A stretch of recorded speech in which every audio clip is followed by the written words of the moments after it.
Θα ήθελα να δουλεύω λιγότερο και να παίρνω πιο πολλά. Θα ήθελα να πίνω λιγότερο και να κοιμάμαι πιο σωστά. Θα ήθελα να φωνάζω λιγότερο και να ακούω πιο καλά. Θα ήθελα να είμαι σκυμόης χωρίς να είμαι τρίπιος. Θα ήθελα η μάνα μου να μην δουλεύει διπλοβαρδιά. Να μην ακούει τόσο πολύ την εκκλησία. Κι αφού δεν μας λείπατε σου λέω ο Θεός τους.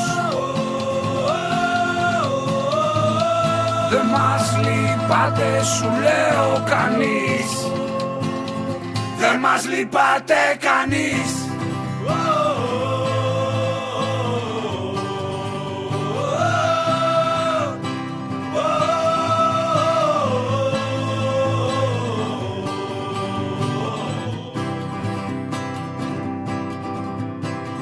Θα ήθελα ο πατέρας μου να μ' αγαπούσε πιο πολύ.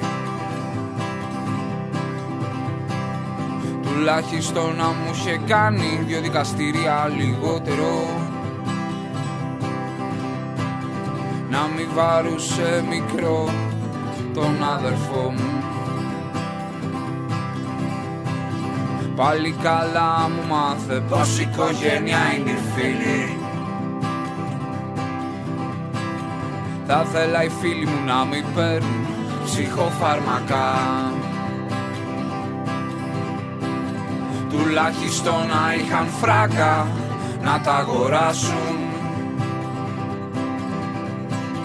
Και να μη σκέφτονται την αυτοκτονία. Να καταλάβουν ότι είμαστε αρκετοί. Ότι είμαστε αρκετοί. Πέρασαμε πολλά και λέμε